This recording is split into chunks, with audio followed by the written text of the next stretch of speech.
ദ്വാദശ പഞ്ചരി കാമയ ഏഷ ശിഷ്യാണാം കഥിതോഹ്യുപദേശ യേഷാം ചിത്തേ നൈവ വിവേക സ്തേ പച്യന്തേ നരകമനേകം. വിവേകമില്ലാത്തതിനാൽ നരകത്തിൽ പതിച്ച് യാതന അനുഭവിക്കേണ്ടി വരുന്ന ശിഷ്യന്മാരെ ഉദ്ദേശിച്ച് ജഗദ്ഗുരുവായ ശ്രീ ശങ്കരാചാര്യ സ്വാമികൾ നൽകുന്ന ഉപദേശമാണ് ഈ ദ്വാദശ പഞ്ചരികാ സ്തോത്രം.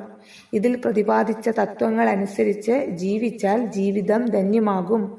അചിരേണ ജീവൻ മുക്തനായി തീർന്ന് സായുജ്യമുക്തി നേടുകയും ചെയ്യാം. അതിനാൽ ലോകൈക ഗുരുവായ ഗോവിന്ദനെ, അതായത് സാക്ഷാൽ പരമാത്മ സ്വരൂപിയായ വിഷ്ണു ഭഗവാനെ ഭജിക്കണം എന്നതാണ് ഇതിലെ സന്ദേശം.